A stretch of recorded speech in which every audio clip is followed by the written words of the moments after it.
Welcome back. I'm joined now by Daniel Seahorn. We're going to talk some college football. Big news. It's been a big week in college football. A lot going on in Texas with Kevin Sumlin, Charlie Strong, and then some big news just came across Twitter. T. Martin has been promoted to the offensive coordinator position at the University of South Carolina. We'll talk about that as well. So without further ado, Coach Seahorn, thank you so much for joining me. Oh, thank you for having me on. I appreciate it. How you doing? I'm doing well, thanks. It's very exciting times. By the way, I want to get your thoughts on Butch Jones, too, if you don't mind. I'm so thankful Coach Seahorn was so gracious to do this on a little bit of a short notice when the news, the Kyler Murray news came down yesterday. It's really kind of, I don't know that you would call it head-scratching, but it's certainly eventful in college football. Mm. I mean, it's definitely a bit of a head-scratcher when you think all things considered with Kyler Murray and his dad. You know, he played quarterback at Texas A&M back in the 80s. I mean, you know, he's an Aggie legacy, and he was committed to Texas A&M for so long. It was such an instrumental part of their recruiting class last year. Right. So, yeah, it's a bit of a surprise. And then on top of that, you had Kyle Allen, who literally a week ago said he was out too. So that makes it even more interesting to me. I've heard a lot of people say that his decommitment or his leaving was the bigger issue. What's going on? Tell us what's going on. Help us make sense of what's going on with Kevin Sumlin at TAMU. Well, the long and short of the whole situation right now is, you know, Kyler Murray and Kyle Allen actually were pretty tight, and they talked about what was the whole situation going on, and the foundation of the whole deal was that they didn't really trust the coach. They didn't trust the direction of where they're going, you know, direction of the program, what the offense is going to be like, all of that. I mean, clearly, whenever you have basically both of your starting quarterbacks, guys who both had, you know, long starts this year for you, when they say, I'm out, at the same time within a week of each other, there's obviously some underlying problems there going on in the station. What do you think is going on? I mean, this kind of goes back to the Kenny Trail days, right? Yes, absolutely. I mean, it's just, let's see, how do I put it? I mean, it seems like there's a bit of a culture problem, really. I mean, that's really what the long and short of it, because you got to think, you know, Kevin Sumlin recruited these guys. You know, he got them in there. You know, he got them in their locker room, and then all of a sudden, you know, ever since the Johnny Manziel days, you know, and ever since they handed the program off to like Kenny Hill and stuff like that, the things have started going downhill ever since. Yeah. You got to think, they went from Johnny Manziel winning the Heisman, you know, beating Oklahoma in the Cotton Bowl, and it has slowly been a downward trend ever since. It really has been. Is Kevin Sumlin in trouble? I mean, he's in trouble, but here's the problem with Texas A&M and getting rid of Kevin Sumlin. They're going to owe him about $20 million. I believe that's about what the going rate would be to get rid of him. Oh, and, wow. And for Texas A&M, their problem would be something similar to what LSU's problem was with wanting to get rid of Les Miles. That's a lot of money to make somebody go away, and then you got to think about getting, you know, the assistants you would have to buy out, and then you have to get a new coach, probably get his buyout done, and then get his assistants in. That's a lot of money. You probably started about $30 million. Right. At the end of the day. I can almost understand the Kevin Sumlin situation a little bit more than and listen, LSU underperformed. There's no question this year. They were a better football team than their record, but Les Miles has done a lot for that program and has been a winning coach at that school. And but on the other hand, I truly, madly, deeply love Kevin Sumlin. So you know, I would hate to see something happen with him. What do you think in the short term? What is Kevin Sumlin's future? I mean, he's going to have to win big in 2016, because at this point, I think if you I don't know what you're going to do if you try to fire him now and try to pay all that money. But I think he's going to be back for 2016, but I think he's going to be something similar to what's happening down here in Austin. He's going to have to win a lot of games. Like, I think he might have to win 10. Right. You know, to make people feel better, because, I mean, I've already heard rumors that people down there in College Station want to buy him out. They're done, they're out, but they know it's going to cost a lot of money, so they may have to, you know, wait it out another year. And see they're trying to spin this like, and maybe there's some truth here. Does he want to play football? Does he want to play baseball? The spin is that he wants to play baseball more than football. Oh, well, here's the thing about Kyler. He's got his future is as a baseball player. That is the fact. He is not going to be an NFL quarterback. Everybody knows that. He's too short, right? Yeah, he's 5'10", 185 pounds soaking wet. I mean, the kid was a great high school quarterback. Let's not get it wrong, but that know, even the college and the NFL level is a whole other animal than that. And there was talk that if he would have gone to the major league straight out of high school, he could have been a first rounder. He could have been at least looking at $1 million signing bonus. So, I mean, he could. That probably is the best career decision if he just should go somewhere, play baseball strictly, or go to a junior college, play a year, and then declare and go play baseball for the rest of his life. I mean, that might be the best decision for him career-wise. But people are talking behind the scenes say that he still wants to play football. So here we are.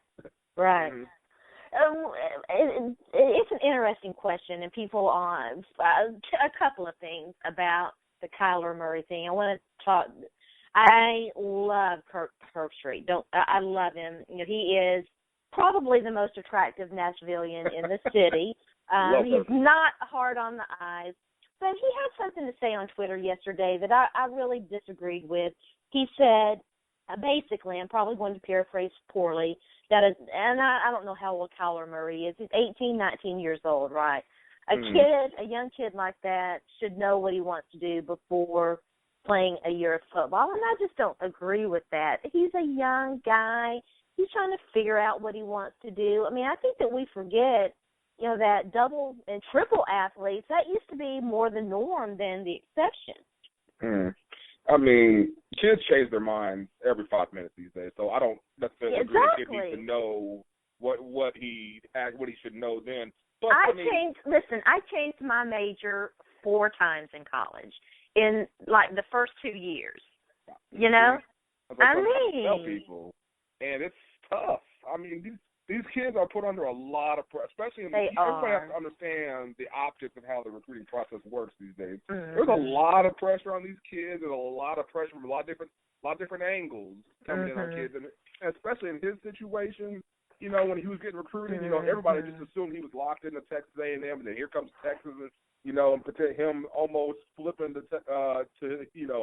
the rival of Texas A&M. And, you know, people were wondering, like, who was pushing the buttons behind the scenes, how hard the other coaches were working, you know, to try to get him to change his commitment, and then what was Texas A&M doing to, you know, to smooth over matters to make sure he did end up in College Station, all this stuff. And then he's already being hailed as the savior of the program before he even gets on campus. It's crazy. You know, it's interesting, too, and I don't like to ever, you know, wave the race card or anything, but kids transfer all the time these days. It's a lot more common. Transfer, leave, do other things. I don't even know what Butch Jones' attrition rate is. I mean, he's lost commits. Guys change their mind, but it does seem like it's harsher for guys like Charlie Strong and Kevin Sumlin. Yeah, it happens, man. Kids transfer. I mean, I will say, over like the past couple of years, I feel like kids are making those decisions much quicker. Like some kids are getting on campus and they don't even make it through camp, and they're like, okay, I'm out. So I will say that has seemed much different than what we've seen in the past. But there's another side of that coin. The kids suddenly realize that this is not where I want to be. You might as well get that decision out the way now. Exactly. And get it out the way. So let's go. And it's really unfair to kids because, coaches can come and go and leave without much impunity. Yet with the transfer rules and all that, it's really weighted unfairly against the student. Well, we shouldn't even call them student athlete. The commits. Let's just call them the commits. Yeah, so you're stepping into a whole other territory right there, because we could talk a whole hour about how how the ramifications for transferring for a player, for a coach wanting to leave, and getting out of a contract and go to another job. That's a whole other ball game right there. That's a can of worms right now. On that. Yeah, we really should talk about that sometime. Have a show where we focus a lot on some of the things that the NCAA really should do differently. But what time doesn't allow today, there's a lot I want to ask you about Les Miles since we brought him up a few minutes ago. Mm-hmm. What do you make of that situation? It does seem like Les Miles' tenure at LSU is going to come to an end sooner rather than later. Well, this is what I'm going to say about this, because I went in pretty deep on Twitter about how I felt about how they handled that whole thing. It was First bad. of all, the athletic director and whoever else was pulling the strings behind that. I mean, I don't want to cuss on your podcast, but they should feel really, really horrible about how they treated him. Basically, without even coming to his defense, they let all those groomers and all the speculation just kind of hang out there, and they didn't come out and say anything. But all of a sudden, we in the last game of the season, during the game, we want to make the decision that he can stay, but it's basically because you got told no by Jimbo Fisher. It was a bunch of crap. Like, the guy deserves better than that. Like, come on, man. You're gonna fire somebody. Yeah. You're gonna fire somebody. I had Ben Tripp on here, and we talked about that. He said Jimbo Fisher isn't even in the same discussion as Les Miles. It's kind of hard to disagree with that, even though, Jimbo Fisher benefited by a great college quarterback in Jameis Winston, who, is really starting to improve and do a lot better in the National Football League. Yeah, Kelvin Benjamin and a number of NFL caliber players on that roster. How would you compare the two? I mean, to be honest, it's really about a push. It would be a push, which is why when I was thinking about, okay, you want to go get Jimbo, I'm just like, but is he really that much better? Is where I was at on the whole thing. I wouldn't think so. That's if you're gonna can a guy like Les Miles, you have to have a slam dunk hire that is gonna be, hands down is gonna be better, because he's been pretty successful at LSU. I mean, he has a national title. So does Jimbo. They constantly recruit well. So does Jimbo. I mean, LSU was playing in another national title. I mean, Jimbo and them made the playoff last year. So I mean, it's about the same to me. They both won a lot of games. They've come up short a couple of times. What it is, what it is. It's like, so. Yeah. I don't know. I don't really know. The only thing I could see about it being better for Jimbo is the ability to recruit and develop quarterbacks. And that's one thing that Les has not been able to do. Yeah. So that's the only thing I could really come to when it comes to that comparison.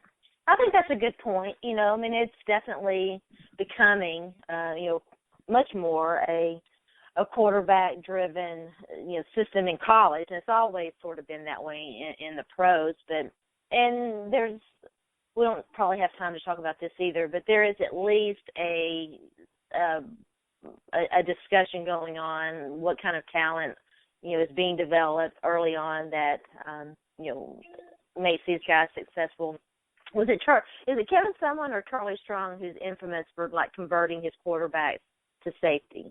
Oh no, that was neither of them. That was people on Mac Brown for always offering those quarterbacks coming out of high school as quarterbacks. That was okay. Mac.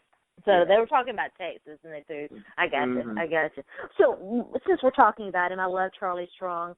He's been, kind of the topic of some off-season discussion. What do you think his future is at Texas? Got to win. Got to win this year. I mean, at the end of the day, he has to win games, and I mean, people were ready to get rid of him this year, but in any situation, when you come into the situation like Charlie did, he needed time to to do a complete overhaul of the program. So giving him 2 years wouldn't have been fair. I mean, cutting ties before he got 2 real recruiting classes into the boat wouldn't have been fair in my book. It's completely unfair. Yeah. So he's this next year he'll have 2 recruiting classes in. I mean, we've all. I mean, I've watched every game this year, so I've seen the amount of talent that is underclassmen in the program right now, and if he's able to add on to what's already had to play and get experience, I think the program has a chance to be much better than what it's been in the past. He just needs time. But and the main thing is he's got to find a quarterback. You don't have one until you have one. It is what it is. And he's got to do whatever he can to find a quarterback. I mean, he just hired a new offensive coordinator. So they're gonna start running more of it's more of the Art Browse Baylor style offense. You know, it's with Sterling Gilbert. You know what they were doing in Tulsa, in Bowling Green, and Eastern Illinois with Jimmy Garoppolo. So he's got, you know. So now you're gonna have the exciting offense that everybody wants to see. You know, but you got to have the trigger man. You have to have it. So now this is why it gets so interesting now, because with the whole Kyler Murray situation, when you recruited him hard up until the very end in January, and now even though he'd have to sit out a year, you might potentially be able to get him in the boat again and then put that offense on the field, and it could. You never know what could happen, but there's so many moving parts to that whole deal. We don't even know if it's a slam dunk that Texas will go after him, but after the way this thing just played out in public, you know, all week. So we don't know if he'll even be able to slam dunk with that. But Charlie has to find him a quarterback, or if he does something similar to what happened this year, or only wins 7 games or something like that, I'm not sure he's going to be able to keep his job. I think the bar is going to be at least 8 or 9 games, and the schedule is not going to be much easier than what it was this year. The Cases went 5-7. They didn't make a bowl game. They're 7th in the Big 12. But you know, I mean, he really did have a mess to clean up. He had such a mess on his hands. He had to clean up the culture. There were so many things that he had to do that. They really should give him, I agree with you, at least 2 more years, if not longer than that. We'll see how that plays out. I want to ask you about Tennessee football and some things related to Tennessee football. But before I do, Will Muschamp to South Carolina, is that a good move or not? Bad fit. I think it's a bad fit, and I think I wrote an article that I thought that South Carolina was one of the losers of the coaching carousel this year, because they essentially got turned down about 3 times before they got down to Will Muschamp. So I felt like any big coach that was on the market, I would have been apprehensive about them going to South Carolina, because they have a huge rebuild. You got to think the amount of talent that South Carolina used to have, like, you know, even just like a few years ago. And look at what they have on the field. They put on the field the past couple of years. It's just not there, especially on, you know, the offensive side of the ball. I mean, even if the offense wasn't up to par, they at least had some bad dudes on defense. And they don't even have that anymore.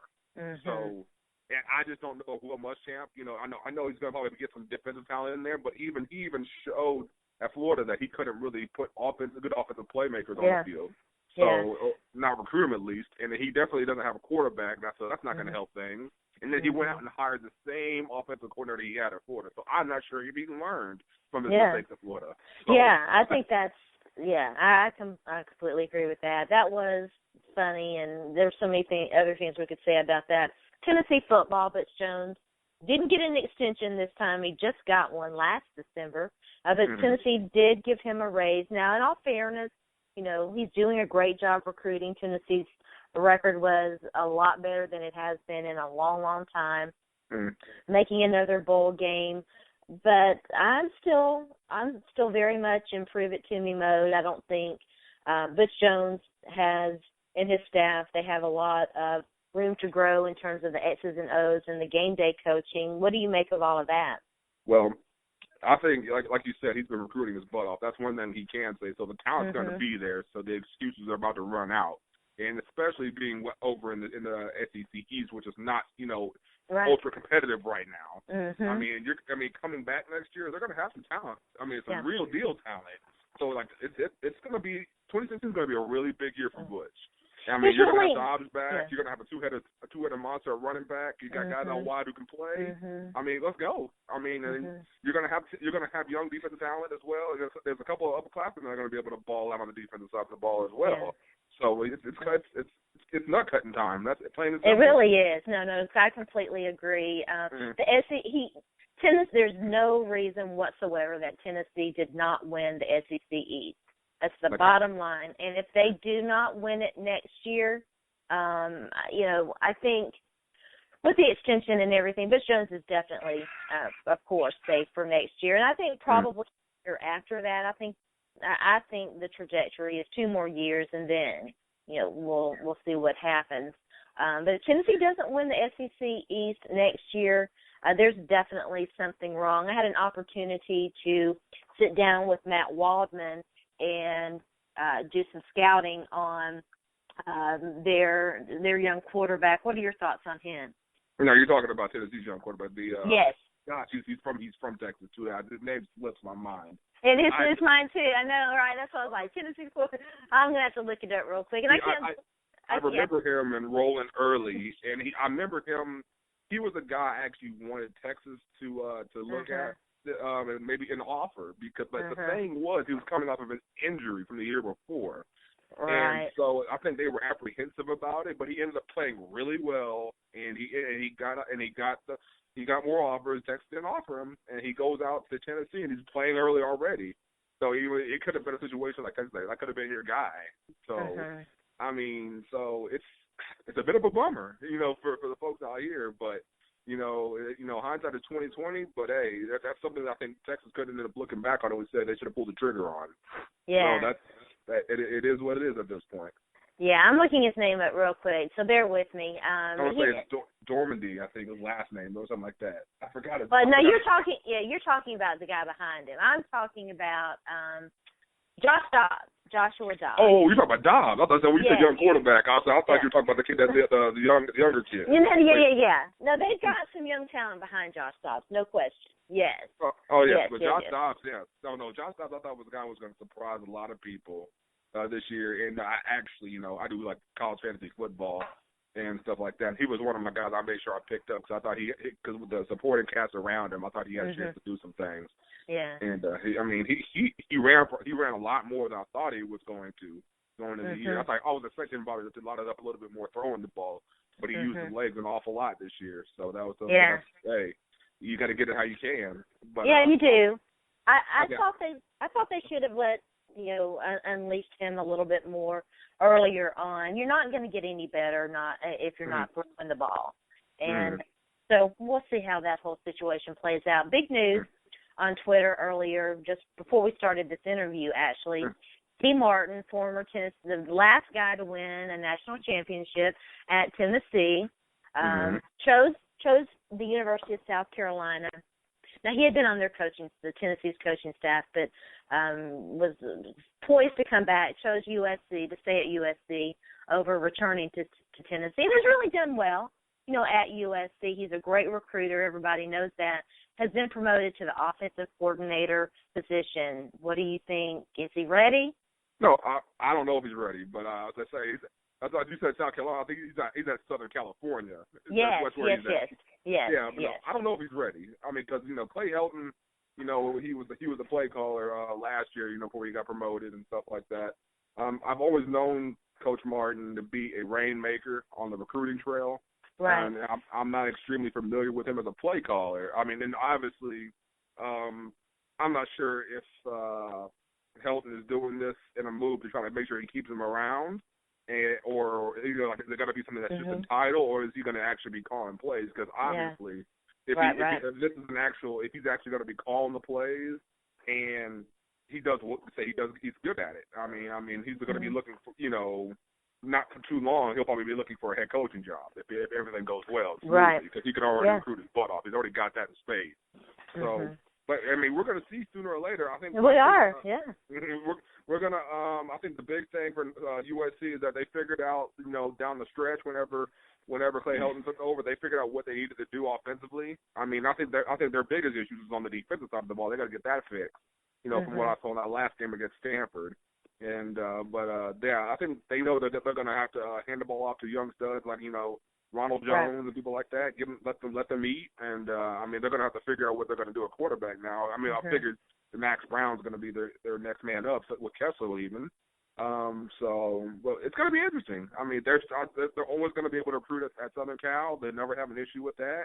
And I'm anxious to see what it's going to look like. I mean, they've whipped on these last two coaching hires, so they got to get something right. I mean, so we'll see what they do. Yeah, it's a big decision for their AD, who came under a lot of fire during and USC. Deserved. Yeah, and USC is being sued. Steve Sarkisian is suing University of South Carolina, so there's definitely a lot at stake for that school and their program, not just on the football field, but ultimately in the court system over the next couple of years.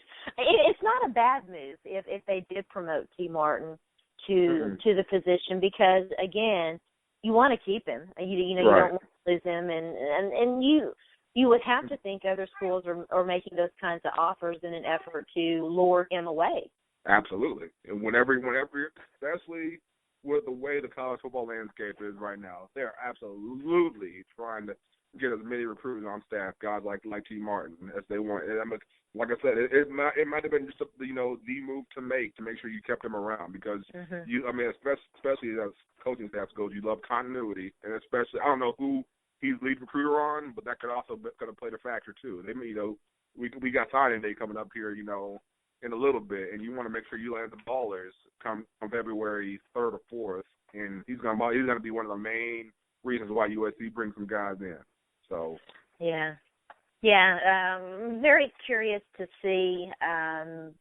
T. Martin did exactly what for the most part, exactly what Tennessee needed him to do in 1998, that year after Peyton Manning left, and they were the beneficiary of some really lucky breaks, but obviously, he's got a pedigree in college football, and that certainly helps. College football playoffs are finally here. We're in the second year of the playoff system. What do you think about the Final Four? Did they make the right decision? And give us your thoughts on the matchup.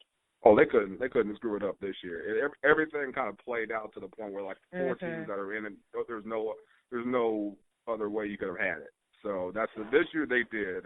I'm still going to be a fan of whenever they get 8 teams in there. Yeah. Figure that out. The four teams in there, I'm perfectly okay with. And even though I was down on Michigan State early in the year because I wasn't really wowed by them, but they kind of came on down the line. They found a way to win some tough games, including even the Michigan game. Even the Michigan game, which was one of the craziest things I've ever seen in college football. They got that win. When you have wins on the road at Michigan, at Ohio State, and then you beat undefeated Iowa in the Big Ten title game, which was just old school smash mouth football. I mean, that's hard. You can't overlook that. So I think I would have much rather we saw a contrast in styles in the first couple of matchups. Like, I wish we could have seen Clemson versus like Michigan State and Oklahoma versus Alabama, rather than seeing Michigan State, Alabama, Clemson, Oklahoma. I wish we could have seen those two different contrasting styles, but it is what it is. We're gonna see like a spread team versus a more of a downhill, tough, physical, defensive team in the final anyway. So so we'll get what we want eventually. Yeah. So, who do you think it's going to be eventually? I think initially, oh man, I think it's going to be. I think Alabama's going to win the Michigan State game. And I'm having a hard time with the Clemson Oklahoma game, because I just felt whenever Oklahoma rolled in there, I said that's the team I wouldn't want to play right now, because they're playing their best football. They're hot. Baker Mayfield's playing really well. I mean, but at the same time, they got to play Clemson, who has just found ways to win every week. I mean, it's not like they've been skating by either. I mean, they can score a lot of points. Defense isn't bad. They can play. I mean, which I'm going to be watching their defensive line versus Oklahoma's offensive line, because that was one of Oklahoma's weaknesses earlier in the year that I noticed, especially when in the Texas game. That was one of their fatal flaws, why Texas could end up winning that ball game, because they were able to get pressure and get to Baker Mayfield. So I'm going to be watching that closely. If I had to say it right now, I'm going to say Clemson barely. But man, ask me again when the ball is going to kick off. I might change it. It's going to be a good game. I'm so excited about that game. Dabo Swinney has done a fantastic job at Clemson. There's no other way to spin that one. He's really good. He's a really good coach. He's a really good recruiter. I mean, if I had to say that, that's another reason why I wouldn't be exactly giddy about going to the South Carolina job, because it's going to be a real hard time recruiting against him right now. It really is. What do you make of Steve Spurrier and his resignation and all of that mess? One of the weirdest things I've ever seen. And I know. I'm really not on board, with coaches kind of just bailing out in the middle of the year. Whether it was a personal decision, whether it was an administration decision, I don't really like stuff like that. If you're gonna resign during the year, or or if you're gonna resign, it was inevitable that you're gonna leave. Just ride it out. Let it go. Let it be a farewell tour. You're gonna go out. Everybody knows it. Team may play hard for you. You might squeeze out a couple more wins, But bailing abruptly midseason, I don't see how any good could have come of that. You know, that's like we were talking earlier. Just what if like a star player decided middle of the season, like say they had like an injury, you know, that they weren't sure that they wanted to come back from, it, to be like, you know what, I don't want to come back because, you know, I want to save myself for the NFL. What if a player did that? That bailed on the team mid-year like that? You know, people will be killing them. You know, so I don't see. It's really interesting. It should be any different. I had Lisa Horn on the show right around the time that went down, and she said it would not surprise her if there were not NCAA issues or something else lurking out there. We haven't heard anything, or at least I haven't heard anything, but it was very odd, just very, very, very strange. And in college hoops, I was just floored by Bo Ryan, the Bo Ryan situation. Yeah, that's strange too. Yeah, it is. It really is. So, Coach Seahorn, thank you again so much for joining me. Tell everybody out there where they can find you on social media. Oh, well, you can find me at Coach Seahorn on Twitter, and I write for BSO. And if you want to ever see any of my college football thoughts, and, you know, or any sports thoughts, really, you can find me there. And be looking out for the Cover 3 podcast coming soon. Coming real soon, guys. Awesome. Be checking for that. Awesome. Very, very, very good. Well, have a great day. All right. Thank you. You do the same. Thank you for having me. Okay. Bye-bye.